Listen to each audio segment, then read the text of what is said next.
안녕하세요, 여러분. 저는 50대 초반의 미혼남입니다. 50대나 된 남자가 미혼이라고 하니까 의아한 생각이 드시는 분들이 많으실 겁니다.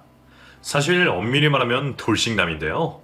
주변에서는 저에게 왜 재혼을 하지 않느냐고 묻기도 하지만 저는 10여 년 전에 겪었던 결혼 생활로 인해서 결혼이라면 완전히 학을 떼어버린 사람입니다. 32번까지 저는 연애도 변변치 못하게 하고 결혼보다는 일을 우선으로 한 삶을 살았습니다. 그때는 결혼이 하고 싶어도 사람을 만날 수가 없던 시기였던 것 같아요. 제 남동생과 여동생은 저보다 먼저 결혼해서 자식들을 낳았는데 첫째인 저만 노총각으로 혼자 늙어가는 모습에 시골에 살고 계시던 부모님은 명절 때마다 만나면 그렇게 잔소리를 하셨습니다. 명현아, 네가 못나서 그렇게 36 먹도록 장가를 못 가고 혼자 살고 있냐? 어디 숨겨둔 여자 없어? 있으면 좀 보여줘봐. 엄마, 그런 사람 없어요. 걱정하지 마세요. 할 때 되면 하겠죠. 천천히 해도 돼요. 전 아직 일이 좋아요. 아이고, 일이 좋기는 남자가 혼자 살면 궁상 맞아서 안 돼. 얼른 장가 좀 가라. 명현이 네 걱정 때문에 엄마 아빠는 맨날 밤마다 잠이 안 와. 30 중반부터 부모님에게 그런 말씀을 들을 때마다 저도 티는 내지 않았지만 알게 모르게 스트레스를 받고는 했습니다. 저는 요리도 좋아하고 나름대로 깔끔한 성격이라서 살림도 잘하고 살았거든요. 혼자서 적적한 것 빼고는 어른들 걱정하시는 것처럼 굳이 결혼을 하지 않아도 된다고 생각할 정도로 제 삶에 만족하고 있었습니다.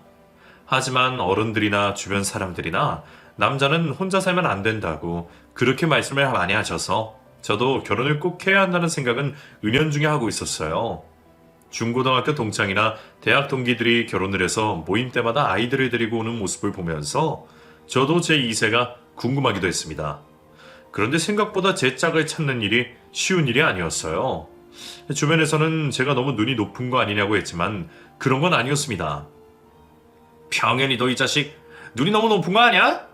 적당히 좋은 여자 있으면 연애도 좀 하고 그래. 야, 너까지 왜 그러냐? 내가 잘해보려고 해도 자꾸 인연이 틀어지는데 나도 미치겠다. 하긴 지슈임도 짝이 있는 거니까 좀 늦게 오나 보다 너한테는. 결혼할 생각은 있는 거지? 있지. 소개 좀 해주던가. 소개를 받아도 딱 결혼을 하고 싶은 여자를 만나지는 못했습니다.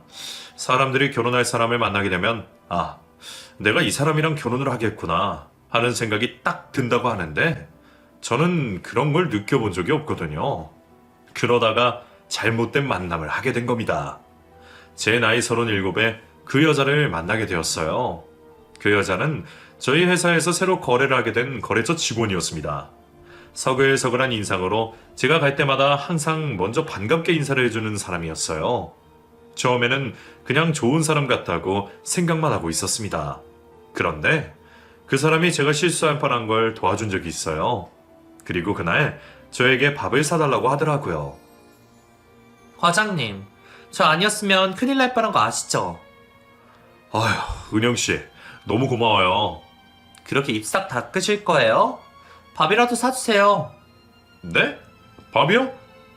그럼요. 당연히 사드려야죠.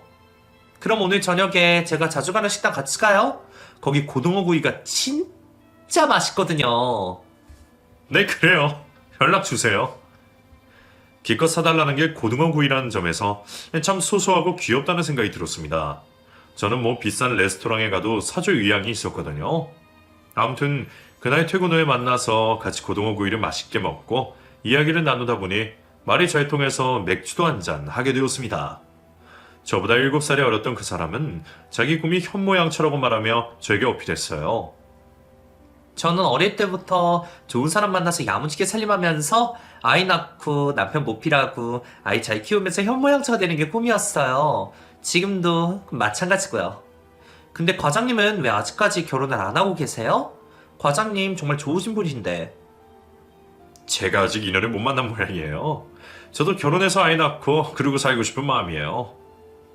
그날 그런 대화를 나누며 맥주에 소주까지 마시고 저는 취해버렸습니다. 제가 술이 잘 받는 체질이 아니거든요. 필름이 끊길 때까지 마시는 일이 잘 없는데 그날은 그 사람이 자꾸 술을 권해서 마시다 보니 필름이 끊겨버렸습니다. 그리고 정신을 차리고 보니 모텔방이었어요. 너무 당황스럽더라고요.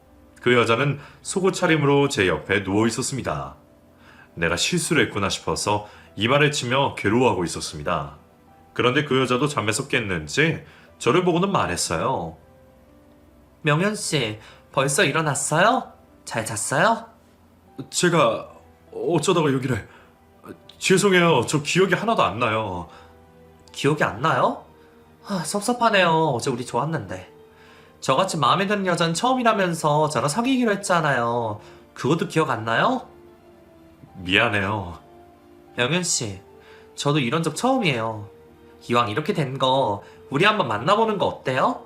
제가 잘할게요. 그 여자가 그렇게 먼저 적극적으로 이야기를 했고 그런 일이 저도 처음이었기에 당황스럽기는 했지만 벌어진 일에 책임을 져야 한다는 생각이 들었습니다. 그래서 그날 이후로 그 여자와 저는 연인 관계가 되었어요. 어떻게 보면 하룻밤 실수였기는 했지만 사람이 좋은 사람이었기에 연애를 하면서 점점 더 그 여자에게 저는 빠져들었습니다. 혼자서도 충분히 잘 살고 있다고 생각했지만 연인이 생기니까 또 다르더라고요.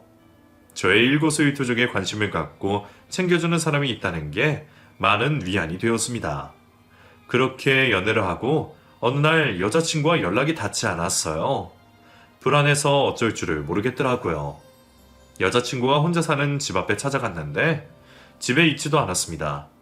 전화를 해도 받지 않고 정말 무슨 일이라도 생겼나 싶어서 걱정이 됐어요. 새벽까지 잠을 자지 못하고 뜬 눈으로 밤을 새우다가 새벽 3시쯤에 다시 한번 전화를 걸었는데 웬 남자가 전화를 받더라고요. 여보세요? 은영이 전화 아닙니까? 전화 받으신 분은 누구시죠? 그러는 댁은 누군데? 그러고 있는데 여자친구가 전화를 뺏어드는 듯 했어요. 그리고 당황한 목소리의 여자친구가 전화를 받고 말했습니다. 오빠, 은영아, 너 어디야? 방금 그 사람은 누구고? 왜 연락이 안 됐어? 우리 친척 오빠인데 일이 생겨서 나중에 설명할게. 그리고 오빠, 나 임신했어. 뭐라고? 임신? 은영아 어디야? 내가 지금 바로 갈게. 아니야, 내일 저녁에 만나서 이야기하자. 지금 우리 친척 오빠한테 내가 빚을 진 게 있어서. 아무튼 나중에 더 설명할게. 걱정하지 마. 그렇게 여자친구는 전화를 끊어버렸습니다. 뭐가 어떻게 돌아가는 상황인지 정말 걱정이 돼서 저는 그날 새벽 내내 잠을 이루지 못했습니다. 임신을 했다며 제 아이일 텐데 기쁘기도 하면서 미묘한 감정이 들더라고요. 그리고 다음날 퇴근 후에 여자친구를 만나서 이야기를 듣게 되었습니다. 아무래도 우리 그때 아이가 생긴 것 같아. 지금 임신 3개월 차니까 딱 그 시기잖아. 너 몸은 괜찮아? 입덧 같은 건 없어? 미안해. 미안하긴, 난 괜찮아. 그리고 어제 친척 오빠 말인데, 무슨 일이야?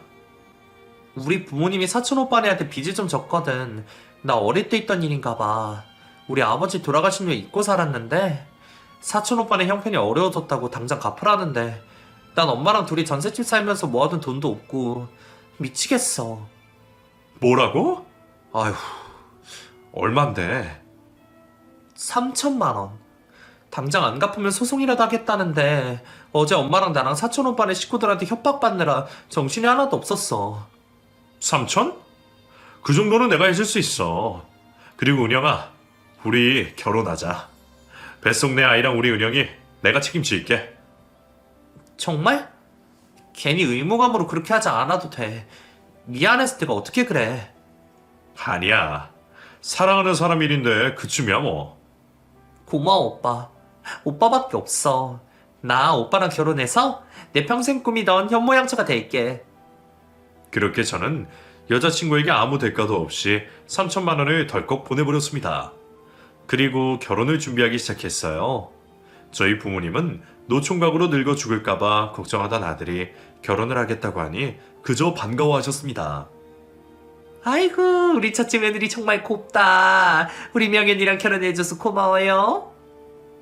아니에요, 어머님, 아버님. 제가 더 고맙죠. 일 욕심 많은 명현씨 잘 보필하면서 살게요. 이제부터 아들 걱정은 하지 마세요. 어머, 말하는 것도 너무 예쁘네. 우리 첫째 아들이 고지식할 정도로 꽉 막힌 놈이었는데 어쩌다가 속도 위반까지 하고. 아무튼 잘 부탁해요. 여자친구가 임신을 한 사실을 알게 된 이후에 저희는 급하게 결혼식을 올리게 되었습니다. 집은 제 명의로 된 아파트가 두 채가 있었어요. 청약 당첨이 되어서 그 당시 아파트 하나를 새로 분양받은 게 있었습니다. 그 집을 신혼집으로 하기로 했어요. 그리고 그 아파트를 아내 명의로 돌려주었어요. 그 당시에는 미안한 마음도 있고 제 평생의 반려자를 찾았다는 안도감에 뭐든 다 해주고 싶었습니다.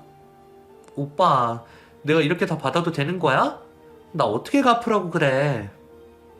이제 우리 결혼도 하고 뱃속에 우리의 소중한 아이도 있잖아. 내 거가 너 거고 너 거도 내 거지 뭐. 그런 생각하지 마. 우리 앞으로 행복하게 잘 살자. 그러면 되지. 고마워, 오빠. 아내는 결혼을 한 이후에 태교를 한다는 이유로 일도 그만두었습니다. 그리고 전업주부가 되었어요. 혼자서 밥해 먹고 출근할 때와는 다르게 아내가 밥도 차려주고 제 출근복도 챙겨주니 정말 편하기나 하더라고요. 그렇게 신혼생활을 보내다가 아내가 아이를 낳았습니다. 아들이었어요. 갓난아이라서 쪼글쪼글하니 예쁘진 않았지만 제 핏줄이라는 생각에 가슴에 뭔가 울컥한 게 치밀어 오르더라고요. 그리고 이 아이와 아내를 위해 내 한 몸을 불살라야겠다는 의지가 불타올랐습니다. 우리 아들 정말 장하다. 은영이도 고생 많았어. 오빠, 우리 아들 오빠랑 똑 닮았지? 그런가? 아직 잘 모르겠는데? 왜? 이 눈썹 올라간 거랑 코랑 오빠랑 똑같은데 뭐. 나 너무 행복해. 나도 행복해, 은영아. 아내 출산 이후에 저는 저희가 사는 지역에서 제일 좋은 산후조리원에서 아이와 함께 2주간 지내게 해주었습니다. 산후조리원에서 나온 이후에 아내는 아이를 돌보느라 바빴어요. 새벽에도 깨는 아이에게 젖을 물려야 해서 많이 힘들어 보였어요. 그런 아내를 위해서 제가 집안일까지 담당하게 되었습니다. 결혼을 하고 바로 아이를 낳느라 신혼생활을 즐기지도 못했지만 그래도 행복했습니다. 아내는 아이를 낳고 나서는 아이에게 온 신경을 집중했어요. 가끔씩 소외감을 느낄 정도로 말이에요.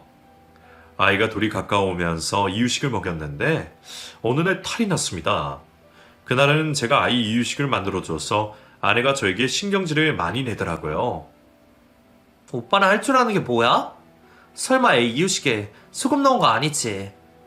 소금이 좀 들어가긴 했는데 오빠, 돌 지나기 전까지는 이유식에 간하면 안 된다니까. 아, 정말 못 살아. 알았어.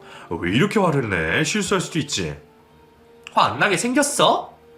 나 배고파. 얼른 밥이나 좀 해줘. 영호 이유식은 앞으로 좋은 데서 배달시켜서 먹일 거야. 밥을 나더러 하라고? 아, 나 피곤한데. 나 영어 보느라 바쁜 거 안 보여? 오빠 때문에 애 계속 설사하고 오늘 병원까지 다녀왔잖아. 나 오늘 한 끼도 못 먹었어. 다 알았어. 금방 해줄게. 아내는 아이를 최우선으로 생각했습니다. 저는 그런 아내가 이해가 가면서도 가끔씩 너무 과하다 싶고 아내와 부부관계도 하지 않으면서 사니까 뭔가 점점 섭섭한 마음이 들더라고요. 그러다가 아이 돌이 되었습니다. 아이 돌잔치에서 저는 아내의 사촌오빠를 보게 되었어요. 아내보다 2살 많은 사촌오빠가 아이 돌잔치에 왔더라고요. 아내와 사촌오빠는 돈관계 때문에 사이가 안 좋은 줄 알았는데 보니까 아이도 예뻐하고 사이가 좋더라고요. 여보, 우리 사촌 오빠야. 안녕하세요. 처음 뵙네요. 영호가 똘똘하니 정말 잘생겼어요. 누굴 닮았나 모르겠네? 아내 사촌오빠의 말에 제가 대답했습니다. 다들 은영이를 많이 닮았다고 하더라고요. 아들이 엄마 닮으면 좋다고 하는데 잘 됐죠 뭐. 그래요? 뭐 같은 핏줄이라서 그런가? 저도 좀 닮은 것 같네요. 그렇지 않아 은영아? 아내의 사촌오빠가 그렇게 말을 했고 아내의 표정이 잠시 굽는 듯 싶더니 이내 아무렇지 않게 대답했습니다. 그래, 오빠랑 나랑 사촌이라서 닮았으니까 애도 오빠 닮아 보일 수 있겠다. 저희 아들은 아내의 사촌오빠를 보고 방긋방긋 잘 웃었습니다. 원래 낯선 사람을 보면 뺑 소리 내며 우는 아이였는데 참 신기하다는 생각이 들기는 했어요. 그렇게 아이 돌이 지나고 두 돌이 가까워졌을 때였어요. 아들은 엄마 아빠를 말할 수 있게 되었습니다.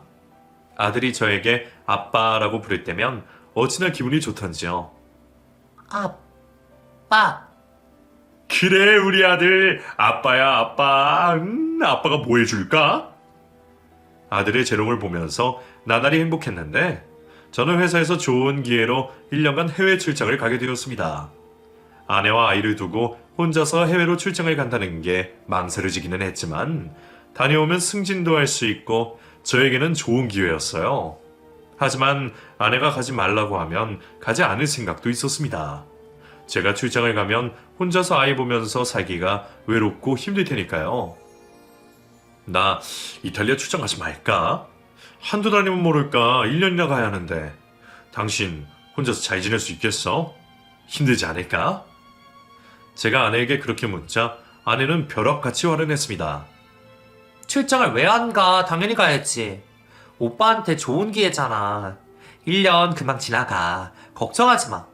나랑 영호랑 둘이서 잘 지내고 있을게. 오빠가 출장을 다녀와야지 우리 영호랑 우리 가족 더 잘 사는 거 아니겠어? 그건 그렇지.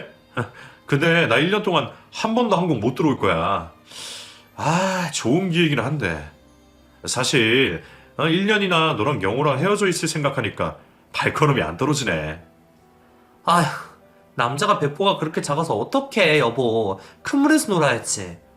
요즘 인터넷 다 되는데 영상통화하면서 지내면 떨어져 있는 것 같지도 않을걸? 잘 다녀와. 그래, 알았어. 미안해, 혼자 일하러 가서. 그렇게 저는 아내와 아이를 두고 이탈리아로 1년간 출장을 가게 되었습니다. 처음에는 노트북으로 인터넷 연결을 해서 영상통화도 자주 하고 지냈어요. 하지만 한 달이 지나면서부터 연락을 할 수가 없었습니다. 시차가 7시간이 나기 때문에 아내와 통화를 해서 시간을 맞춰서 연락을 해야 하는데 아내는 영호가 잔다고 하거나 외출을 했다는 이유로 인터넷 화상통화를 점차 하지 않게 되었어요. 전화통화만 가끔씩 제가 할 뿐이었습니다. 아내가 먼저 저에게 전화를 걸어오는 경우는 거의 없다시피 했어요. 전화가 올 때는 생활비를 붙여달라는 요구를 할 때 뿐이었습니다. 오빠, 이번 달 생활비 왜 아직 안 붙였어? 영호 이제 어린이집 다녀서 돈 더 드는 거 알지? 거기가 진짜 좋은 데고 예약해두고 기다려서 겨우 보내는 거야. 얼른 돈 붙여. 그래, 알았어. 오늘 보낼게. 영호는 뭐해? 좀 바꿔줘봐. 오늘 화상통화 할래? 영호 보고 싶어 죽겠어. 영호 지금 자고 있어. 이제 어린이집 보내면 오빠랑 통화 가능한 시간에 영호 없을 거니까 화상통화는 어려울 거야. 일단 바꿔줄게. 영호야, 전화 받아봐. 싫어. 싫어. 아들이 싫다고 칭얼거리는 소리가 들리더라고요. 힘든 해외 생활에서 아들이 저에게 아빠라고 불러주는 목소리만 들어도 힘이 날 것 같은데 통화하기가 하늘의 별 따기처럼 그렇게 어려울 줄은 미처 생각지도 못했습니다.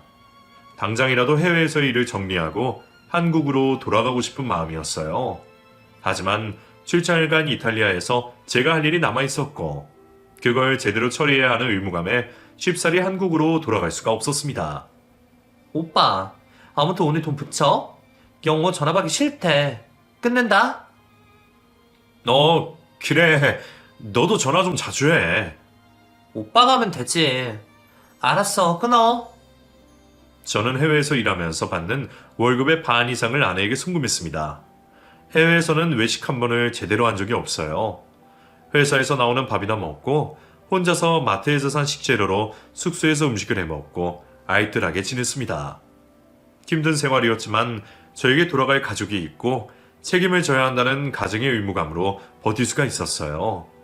그래도 명절에는 저희 부모님을 찾아갔다는 소식을 들어서 속으로는 안심을 하고 있었습니다.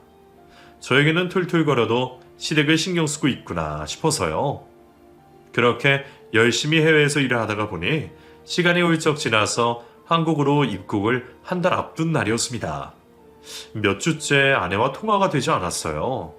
출장 막바지라서 일도 많았고 저도 정신이 없어서 잘 지내고 있겠거니 했습니다. 그리고 오랜만에 전화를 걸었는데 이게 웬일입니까? 아내 전화가 없는 전화라고 나오더라고요. 지금 거신 번호는 없는 번호입니다. 다시 확인하시고 걸어주시길 바랍니다. 그 멘트를 몇 번이나 반복해서 들은지 모르겠습니다.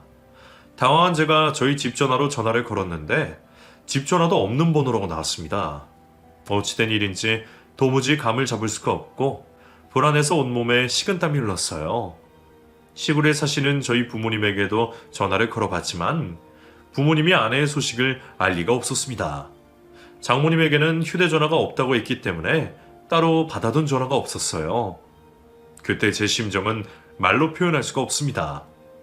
애간장이 다 타들어가는 기분이었어요. 한 달 동안 일을 잘 마무리해야 했기 때문에 저는 얼른 한국 제 집으로 돌아가서 모든 일을 확인하고 싶은 마음을 뒤로 미루고 일에 전념했습니다. 설마하니 잘 지내고 있겠지 하고 스스로를 위로하면서 지냈어요. 그렇게 한 달간 해외 출장 일을 잘 마무리 짓고 저는 한국으로 돌아갔습니다. 한국으로 돌아가는 비행기에서 아내와 아이가 어떻게 지내고 있을지 걱정이 돼서 피곤한 상태에서도 잠을 이룰 수가 없었어요. 출장을 마치고 한국에 돌아가면 아내와 아이가 입국장에서 저를 맞아줄 생각을 하고 살았는데 공항에서 저를 마중 나온 사람은 회사 사람들 뿐이었습니다. 과장님, 고생 많으셨어요. 입국 축하드립니다. 그래. 잘 지냈지? 네. 회사 임원분들이 과장님 오시기만 기다리고 있었어요. 거기서 일 너무 잘하셨다고 지금 회사에서 칭찬이 잦아요. 그렇구나. 나 바로 회사 가야 되는 건 아니지? 아니죠. 제가 그래도 과장님들 오시는데 인사는 드려야 할 것 같아서 나온 거예요.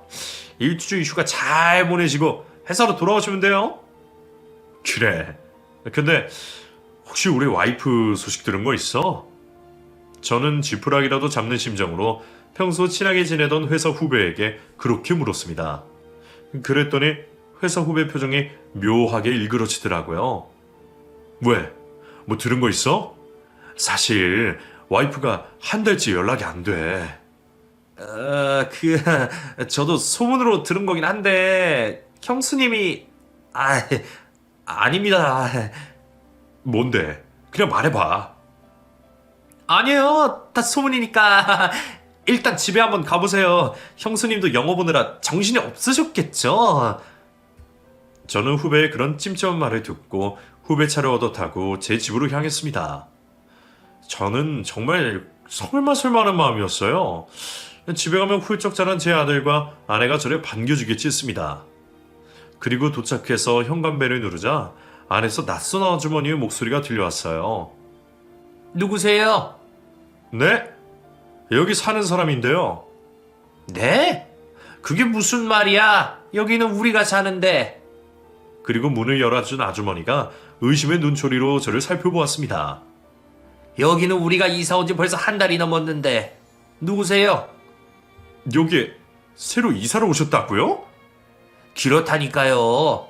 새댁이 우리한테 집 팔았는데. 이영은이라는 사람이 이 집을 팔았나요?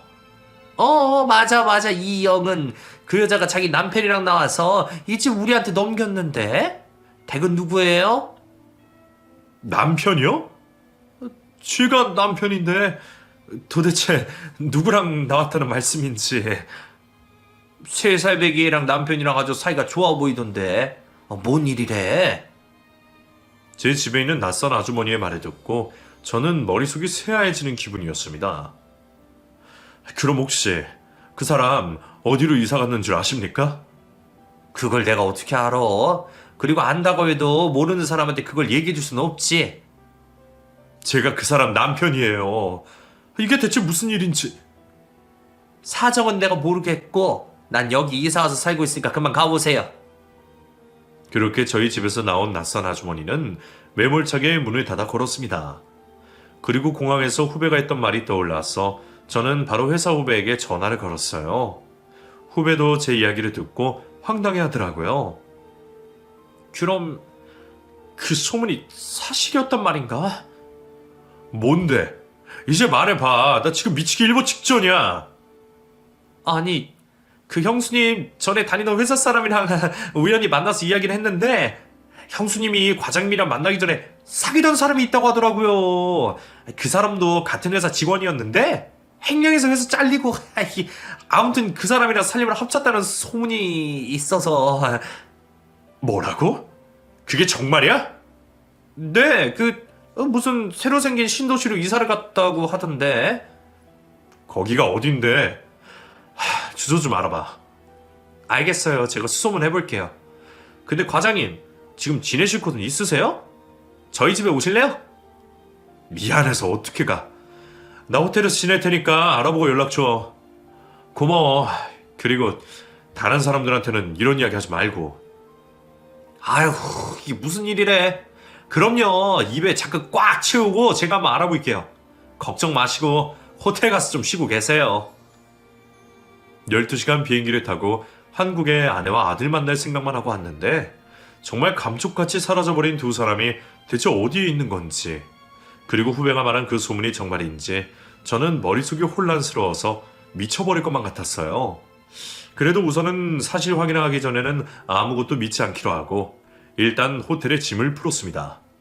꼬박 하루가 넘는 시간 동안 저는 뜬 눈으로 지새우며 잠을 잘 수가 없었어요. 호텔에서도 침대에 눕지도 못하고 인터넷을 뒤져가며 아내에게 연락을 하려고 노력했습니다. 하지만 인터넷 화상통화를 할 수 있는 아내의 아이디도 이미 사라지고 없는 상태였어요. 정말 눈앞의 현실을 믿을 수가 없었습니다. 그리고 다음날 아침 회사 후배로부터 연락이 왔어요. 과장님, 기다리고 있었어. 어떻게 알아봤어? 네, 형수님 다니던 회사 직원이랑 연락이 닿았는데 최근에 이사해서 집들이까지 했다더라고요. 뭐라고? 그래서 그 집이 어딘데? 제가 문자로 주소 보내드릴게요. 어떻게 그럴 수가 있지? 정말 혼자서 힘드시면 제가 같이 가드릴까요? 아니야. 지금부터는 내가 알아서 할게. 고마워. 그리고 후배에게 받은 주소로 저는 바로 택시를 타고 달려갔습니다. 신도시의 고급 아파트더라고요. 아파트 단지 근처에 도착을 해서 저는 끊었던 담배를 사서 혼자서 피웠습니다. 앞으로 펼쳐질 일을 감당할 수 있을지 걱정이 되고 심장이 너무 빠르게 뛰었어요. 그렇게 단지 앞 편의점에서 담배를 피우고 있는데 어디선가 아내의 목소리가 들리더라고요. 여보, 천천히 가, 뭐해? 그 목소리가 들리는 쪽을 봤더니 아내가 아장아장 걷는 제 아들 영호와 손을 붙잡고 한 남자를 따라가고 있었습니다. 저는 아이를 보자마자 이성을 잃고 아이에게 달려들었어요. 영호야! 영호야! 그런 제 모습을 보고 아내가 흠칫 놀라서 뒤로 자빠지더라고요. 아내와 손이 떨어져서 혼자 남겨진 아들은 달려드는 저를 보고 깜짝 놀라 말했습니다. 엄마, 아저씨, 아저씨 돌아왔어. 영호야, 그게 무슨 말이야? 아빠야, 아빠. 내 아빠는 저기 있는데? 아저씨 무서운 사람이잖아. 아빠! 아이가 눈앞에 있는 제 아빠를 두고 아빠라고 부르면서 달려가 안겼던 사람은 다름 아닌 아내의 사촌 오빠였습니다. 눈을 비비고 다시 봐도 그 사람이 맞았어요. 저는 달려가서 아내의 사촌 오빠 멱살을 잡고 말했습니다. 뭐야? 네가 우리 영호 아빠라고? 이게 대체 다 무슨 말이야? 그러자 아이를 내려놓고 그놈이 멱살을 잡은 제 손을 떼어내며 말했습니다. 뭐 여기까지 찾아오고 그래? 사촌 오빠? 나 사촌 오빠 아닌데? 영호 내 아들이에요. 내 핏줄이라고. 나도 몰랐는데 나중에 알게 됐어. 이제야 제자리를 찾아서 이렇게 지내게 됐는데 못 참겠어. 댁만 사라지면 우리 가족 행복하게 잘 살 수 있어. 온 김에 은영이랑 같이 구청 가서 이혼서류 제출이나 하시던가? 아이는 그놈 뒤로 숨었고 저는 그놈의 얼굴에 주먹을 날리고 싶었지만 아이 앞에서 그럴 수는 없었습니다. 그리고 어느새 다가온 아내가 뻔뻔하게 저에게 말했어요. 나도 몰랐어. 당신 아이인 줄 알았는데 애가 커갈수록 당신이랑 하나도 안 닮았더라고. 이 사람이랑 당신 만나기 직전까지 사귀었는데 이 사람 아이였더라. 어쩌겠어. 나는 이혼서류 다 작성해놨어. 당신만 도장 찍어주면 돼. 그 말을 듣자 저는 잃었던 이성이 되돌아오면서 온몸이 싸늘하게 식는 느낌이 들었습니다. 그리고 아이에게 다가가서 말했어요. 미안하다 영호야. 아저씨가 네 머리카락 좀 몇 가닥 뽑을게. 그렇게 말하고 모근까지 뽑기 위해 애를 쓰며 아이 머리카락 몇 가닥을 뽑았습니다. 그리고 하염없이 눈물이 쏟아졌어요. 그런 저를 보고 아내, 아니 그 나쁜 년이 말했습니다. 뭐해? 머리카락을 왜 뽑고 난리야? 저는 눈물을 닦고 그 년놈에게 말했어요. 내가 지금까지 호구처럼 당하고 있었는데 끝까지 그럴 거라고 착각하지 마. 네 명의로 해준 집 원래 내 집인 거 알지? 너 가장 파탄범이야. 소송 갈 거니까 기다리고 있어. 뭐라고? 아니 왜 일을 복잡하게 만들어? 도장이나 찍어. 누구 좋으라고 내가 쉽게 도장을 찍어줘. 너희 두 년 놈들 내가 아작을 내놓을 테니까 기다리고 있어. 저는 그렇게 소리를 지르고 바로 대학병원으로 달려가 친자검사 의뢰를 맡겼습니다. 그리고 알고 지내던 변호사를 찾아가서 이혼 소송 준비를 했어요. 제 이야기를 들은 변호사도 어처구니가 없다고 하더라고요. 저는 그 와중에도 마음 한편으로는 제발 영호가 제 아들이기를 바라는 마음이었습니다. 하지만 검사 결과 아이는 제 친자의 확률이 거의 없다고 나왔어요. 그 결과지를 보니 더 지체할 이유가 없더라고요. 저는 이혼소송과 재산분할 소송을 진행했습니다.